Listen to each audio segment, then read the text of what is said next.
mémoire, c'est un programme. C'est un programme, on a plein de programmes à l'intérieur de nous. On a des programmes qui sont facilitants, par exemple, quand vous devez prendre votre voiture, si vous avez appris à conduire, eh bien, c'est tac, tac, boum, boum, boum, et tout se passe très, très bien. Je vais chercher dans ma mémoire, qu'on appelle la mémoire long terme, tous les petits livres que j'y ai mis, et je peux faire fonctionner ma voiture. Si vous devez faire bouillir un œuf, si vous devez faire des bisous, si vous devez... Tout ça, ça se trouve en fait dans la grande bibliothèque de notre mémoire, qu'on appelle la mémoire à long terme. Et ça ne pose aucun problème. Il y a certaines mémoires, il y a certains événements que nous avons encodés et qui malheureusement sont restés bloqués. Alors quand ils sont restés bloqués, on appelle ça, en raccourci, on va dire un traumatisme, et si on prend le mot technique, c'est un syndrome post-traumatique. En fait, quand un événement nous choque, quand quelque chose va être un choc à l'intérieur de nous et que nous ne pouvons pas le digérer, parce qu'il y a plein de chocs que l'on peut digérer, eh bien au lieu de l'encoder directement, au lieu qu'elle s'encode dans la mémoire à long terme, elle va rester bloquée dans la mémoire court terme. Qu'est-ce qui va rester bloqué? Eh bien, il va rester bloqué des images, il va rester bloqué des mots, des sons, des cris, des phrases, des pensées, des émotions, des sensations.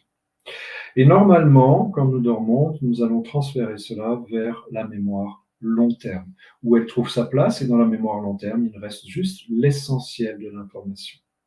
Par contre, les traumatismes, en fait, eux, ils vont rester bloqués à cet endroit-là, dans la mémoire court terme.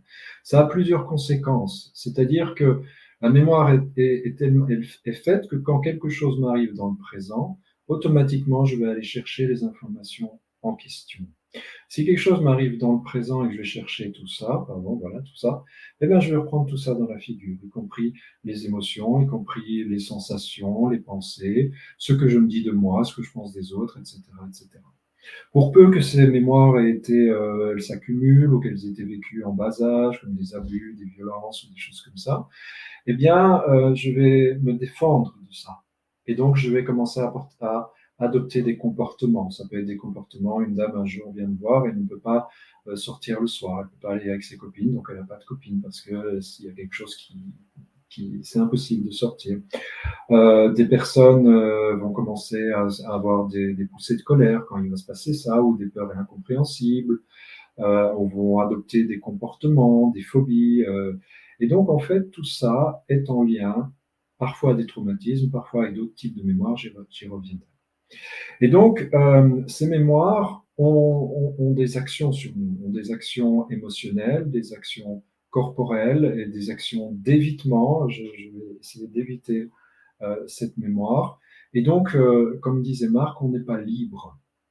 On n'est pas libre parce que plein de choses se mettent en place. On n'est pas libre de marcher dans une ruelle sombre la nuit parce que j'ai été suivi ou quelqu'un a voulu me frapper dans une ruelle sombre. Donc, je n'ai plus la liberté d'aller dans une ruelle sombre. On n'est pas libre de voir un homme barbu parce qu'un homme barbu m'a fait quelque chose quand j'étais petite. Donc, à la barbe, ça va. Donc, ce sont des choses, en fait, les déclencheurs que l'on va vivre tout au quotidien vont réveiller nos mémoires et donc vont nous priver de liberté. Alors, il y a plusieurs types. Donc, ça, c'est vraiment la mémoire traumatique. C'est celle que j'ai vécue dans ma vie, on va dire, de mes moins 9 mois, quand j'étais dans le ventre de maman, jusqu'à aujourd'hui. Les traumas, parfois, ils sont en fait des petits traumas qui vont s'accumuler, soit ce sont souvent des grands blocs qui viennent me frapper, comme des abus, des violences, des accidents, des opérations, des pertes de proches, donc vraiment des choses qui vont me choquer. Donc le premier endroit où on va encoder des mémoires, c'est dans notre vie propre. Donc, et ce sont souvent des mémoires traumatiques, parfois des mémoires également de manque. Je ne vais pas m'étendre, vous pouvez regarder la première vidéo que j'ai faite avec Marc. Des mémoires de manque, mais là, au lieu d'avoir pris un coup, comme un trauma, mais je vais avoir un manque à l'intérieur. C'est le même type de problématique, mais c'est l'inverse, c'est-à-dire il manque quelque chose au lieu d'avoir quelque chose en trop à l'intérieur de moi. Donc le deuxième endroit d'encodage des mémoires, c'est que quand je suis venu au monde, et même quand j'étais dans le ventre de maman, je n'étais pas seul. il y avait maman dans son ventre, et puis il y a eu maman et papa, et s'il n'y a pas eu maman et papa, il y a eu des gens, en tout cas, qui m'ont éduqué. Et donc ces gens ont aussi vécu des choses. Par exemple, j'ai une dame qui est venue me voir un jour, et elle était dans une grande tristesse, elle ne comprenait pas, elle avait une trentaine d'années. Et donc, en fait, quand je lui fais dérouler son histoire, elle me dit que quand sa maman était enceinte d'elle-même, enfin d'elle, pardon, eh bien, la mère de sa maman, c'est-à-dire sa grand-mère à elle, est morte. Donc, sa mère a été dans une profonde tristesse.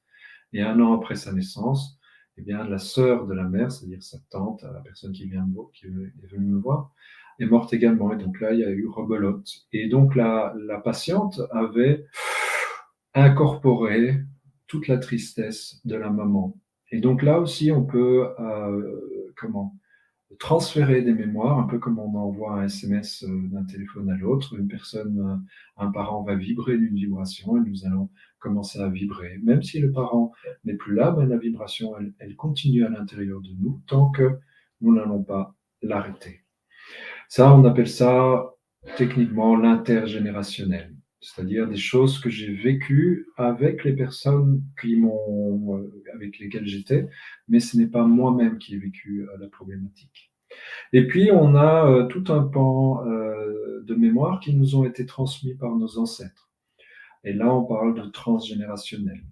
Donc, la dame qui ne pouvait pas venir sortir le soir, par exemple, eh bien, n'avait jamais été abusée, n'avait jamais été violentée, mais sa grand-mère avait subi un inceste avec son arrière-grand-père, donc avec le père de sa grand-mère. Ben, il avait été incestueux, et donc cette mémoire était parvenue par, on va dire, l'inconscient familial, pour faire simple, à la patiente qui est venue me voir. Et quand on a travaillé cette mémoire, bien, elle a revécu des sensations d'inceste, des peurs, beaucoup d'émotions, des choses dans le corps.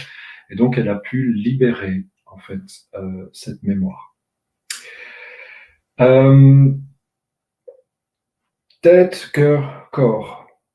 Tout événement va s'intégrer dans nos 3 cerveaux. Bien entendu, on va intégrer un événement parce qu'on va le capter. On va le capter avec la vue, l'ouïe, le senti, parfois l'olfactif et le gustatif, mais c'est plus rare pour les mémoires traumatiques.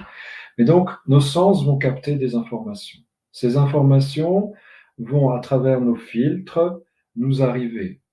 La première chose qui va être encodée, le premier cerveau qui traduit l'information, c'est le cerveau du corps. Je suis dans une voiture, il y a un camion qui me fonce dessus, hop, je vais faire un mouvement avec le volant. Je n'aurais pas encore pensé avec mon néocortex, je n'aurais pas encore eu d'émotion avec mon limbique que mon cerveau reptilien aura fait un mouvement.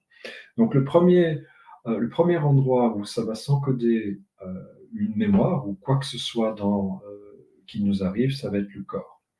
Ensuite, à peu près 10 fois moins rapidement, mais on va commencer à avoir une émotion. Il va se passer quelque chose. Je fais une petite parenthèse, l'émotion, je pourrais développer, mais voilà, l'émotion est toujours une aide. À la fois le corps va nous aider, à la fois l'émotion va également nous aider. Par exemple, s'il y a un danger, ben, je vais avoir peur pour pouvoir plus facilement attaquer, m'enfuir ou bien me figer. S'il y a une injustice, ben, je vais être en colère pour pouvoir dire stop. S'il y a une perte ou quelque chose qui me manque, ben, je vais être triste parce que ça va comme une rivière qui va couler et je vais pouvoir laisser plus facilement aller. Si j'ai fait quelque chose que je ne devais pas, ben, je vais me sentir coupable, etc., etc. Donc les émotions, c'est le deuxième rempart qui va nous protéger après le corps. Donc c'est encodé d'abord dans les émotions, et puis après, lui, le mental, eh bien, il va donner du sens à l'événement. On va dire, mais quel connard celui-là, oh là là. Et donc, on va donner un sens à l'événement qui vient de nous arriver. Et là aussi, il peut y avoir une information qui va nous aider. Par exemple, peut-être que c'est pas lui le connard et que je devrais faire attention à ma priorité de droite. Et donc là aussi, il y a une adaptation à la fois de la tête, du cœur et du corps. Les Amérindiens parlent des nuages quand ils il mentionne les pensées. Et donc les nuages, soit on peut s'y accrocher et les pensées vont rester à l'intérieur de nous, soit on peut les laisser filer et la pensée va filer. Si la pensée reste accrochée, par exemple, sur la montagne, c'est symbolique, métaphorique, bien, elle va se transformer en eau. Le nuage va se transformer en eau, il va pleuvoir, et je vais ressentir une émotion. Et si cette émotion n'est pas suffisante, eh bien, je vais faire pousser des plantes, c'est-à-dire que je vais encoder des choses à l'intérieur de moi. Si je le vois de façon un petit peu plus mécanique ou psychologique, un événement va me stresser quelque part, va stresser mon corps, il va faire comme ça. Je vais ressentir une émotion et puis je vais essayer de trouver une solution. Pour peu que cet événement soit traumatique, il va commencer à tourner en boucle à l'intérieur de moi. Et donc, en fait, c'est à chaque fois, je vais revoir ou je vais revivre le même événement. Chaque fois que je vais prendre ma voiture, ben, je vais avoir peur du côté droit parce que quelqu'un me fonce dessus. Qu'est-ce que ça veut dire, ça? Ça veut dire que tout le temps que je vais prendre ma voiture, ben, je vais être comme ça parce que j'aurai la peur du traumatisme. Tout le temps, je vais avoir de la peur, ça va stresser ma cage thoracique et tout le temps, je vais être dans l'hypervigilance. Pour peu que ce soit des traumatismes qui ne soient pas liés à la voiture, mais qui soient des traumatismes de la vie quotidienne, il est possible que je puisse stresser mon corps pendant des années, des dizaines d'années. Parce qu'en fait, ce n'est pas avec le présent que je stresse, mais c'est avec le programme qui tourne à l'intérieur de moi. Et en ça, le corps peut... en fait, le corps est euh, le dernier rempart. À la fois, dans l'encodage, c'est d'abord le corps, les émotions et la tête. Et dans la libération, c'est d'abord la tête qui va chercher une solution. Si je n'en trouve pas, je vais ressentir une émotion. La peur, je vais trembler, l'énergie va sortir, la tristesse, ça va comme ça, la colère, ça va me faire, voilà. Et donc, c'est le cœur émotionnel qui va trouver la solution. Et pour peu que la tête ne trouve pas de solution, le cœur non plus, eh bien, c'est le corps qui va trouver la solution. Des solutions de corps, ben, c'est les solutions de tension. Par exemple, des personnes qui ont vécu des traumatismes, par exemple des accidents, eh bien, ils ont des tensions dans le corps. Ils ne s'en rendent pas compte parce qu'elles sont un peu légères, mais leur corps est stressé. Et donc, on peut vivre, le corps va pouvoir s'adapter à tous les événements. Et donc là, je fais référence au travail de Christian Flech sur le décodage biologique des maladies. Donc, il a fait un travail, lui et beaucoup d'autres médecins ont fait un travail sur comment le corps va s'adapter en fonction de la mémoire qu'il doit traiter. Par exemple, mes enfants, mon fils, même s'il est grand, il a 25 ans, mais il lui arrive quelque chose de très grave, eh bien, moi, sa mère, je vais commencer à développer une pathologie du sein, voire un cancer du sein. Pourquoi? Parce que la cellule cancéreuse, la cellule du sein, ben, va être beaucoup plus nourrissante que une cellule normale. Et donc, en fait, la réponse biologique de l'événement, parce que pour l'inconscient, il n'y a pas de différence entre ce qui est réel et imaginaire, la réponse biologique de l'événement, ça va être une réponse dans le corps. Par exemple, je vais développer un cancer du sein. Si je ne digère pas quelque chose, eh bien, c'est la vésicule qui va prendre. Et si je ne digère vraiment pas quelque chose, vraiment une crasse, ben, c'est le pancréas.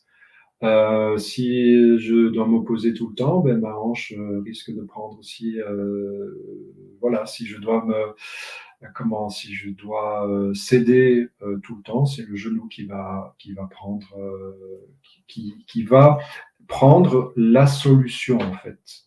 Donc dans une hanche qui a de l'arthrose, on va diminuer c'est ce qui m'arrive à moi d'ailleurs, on va diminuer le cartilage pour avoir vraiment une possibilité d'opposition beaucoup plus stable que s'il y avait le cartilage. Donc c'est vraiment une question d'opposition. Si je n'arrive pas à m'opposer dans la vie, eh bien c'est ma hanche qui va m'aider à le faire.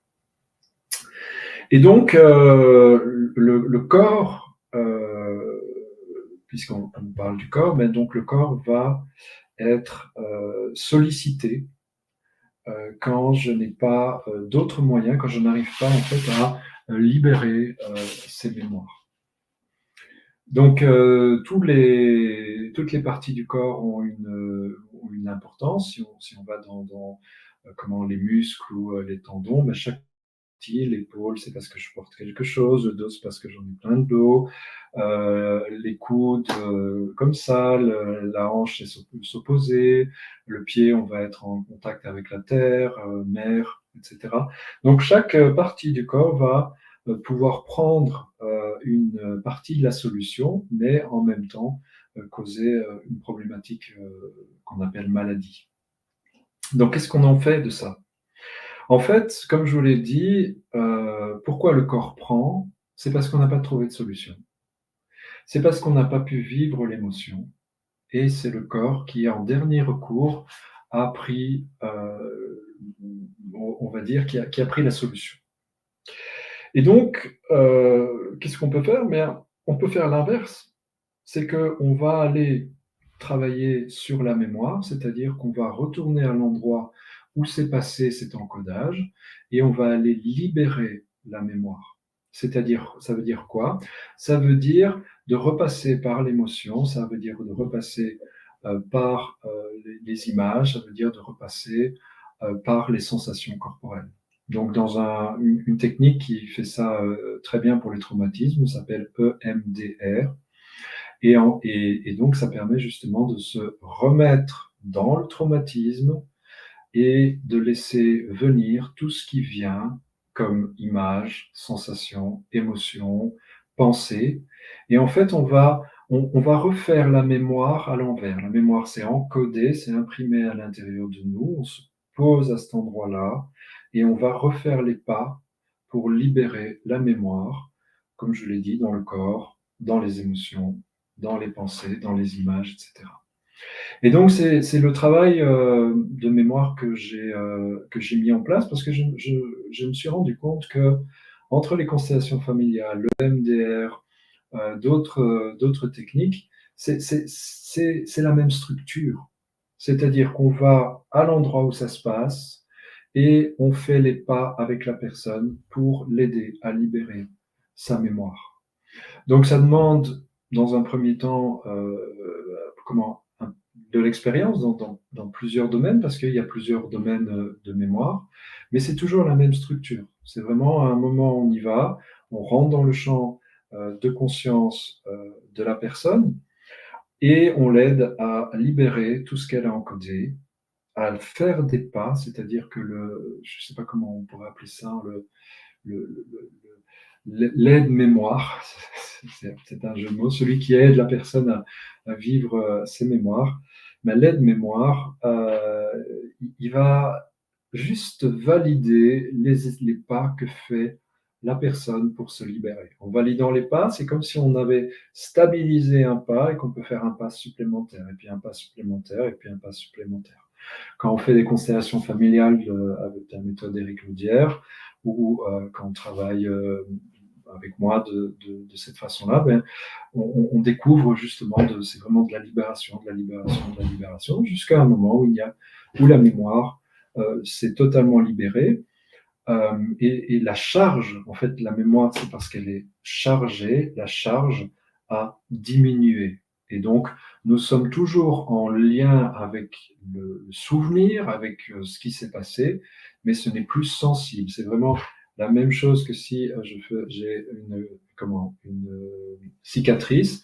Soit la cicatrice, elle est à fleur de peau, et donc ça fait mal quand je la touche, soit je peux la cicatriser, j'ai toujours la cicatrice, mais la mémoire n'est plus, comment, n'est plus comme ça, enfin, ne fait plus de douleur. Voilà, donc vous me poserez les questions par la suite. Je vais vous donner, par exemple, des exemples de personnes, c'est très régulier, mais comme j'oublie assez rapidement, d'exemples de personnes qui sont venues me voir et ce qu'on a travaillé. Donc, une personne la semaine passée, elle est venue me voir pour une DMLA, c'est-à-dire c'est la rétine qui se nécrose, et donc en fait on a des grosses taches dans les yeux. Et donc le décodage du DMLA, c'est quelque chose qui est en lien avec la mort. Et donc la dame avait déjà lu le décodage, mais elle ne comprenait pas. En fait, elle a accouché 2 fois. Donc, la première fois, sa fille est morte après plusieurs jours. La deuxième fois, elle est morte dans son ventre. Enfin, ils l'ont accouchée, mais elle avait 7 mois. Et puis, c'était en lien avec les 2 grands-mères. Et donc, comment la personne, en fait, ne se rendait pas compte qu'elle était toujours en lien avec la mort et la mort de ces 4 personnes qu'elle aimait, ses 2 filles et ses 2 grands-mères. J'ai travaillé avec une personne qui souffrait de fibromyalgie. Donc, en fait, fibromyalgie, c'est un mot très savant pour dire j'ai des douleurs.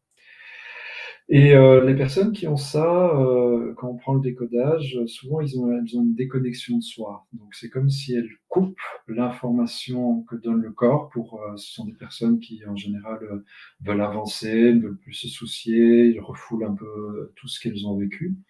Et donc la personne, quand elle vient me voir, elle a des douleurs presque jusqu'au ventre, ça a commencé par les pieds, etc. Donc elle a beaucoup, beaucoup de mal à marcher.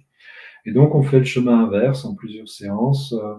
On va comment faire la reconnecter en fait à ces endroits où, où elle a où elle s'est stressée, où elle a tendu son corps et son corps est toujours tendu.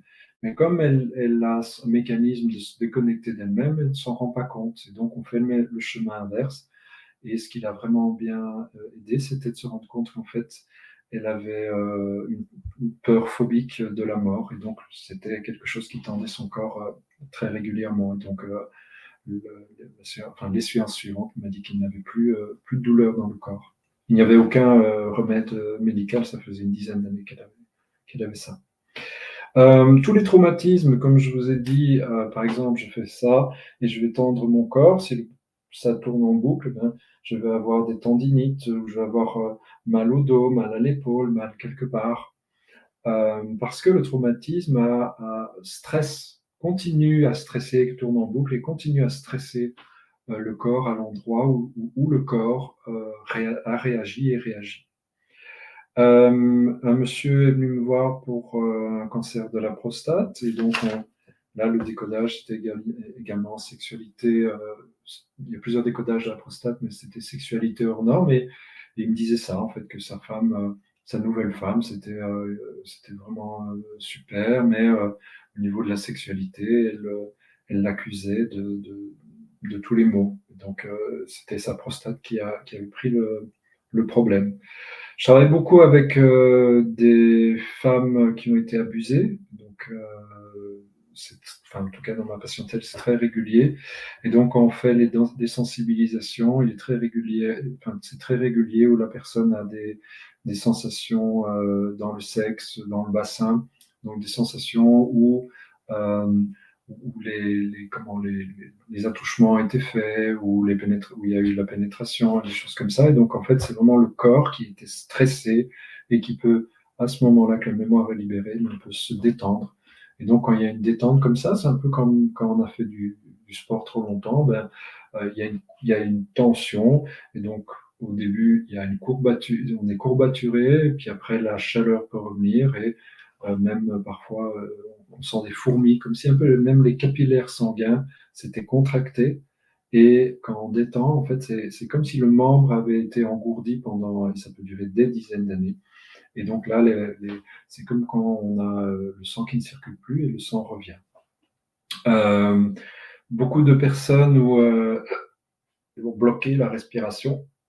Et donc là, il y a deux grandes causes. Sont des peurs qui ont été vécues parfois dans l'enfance ou alors des moments où je n'avais pas de place dans cette famille, dans cette fratrie, dans mon couple.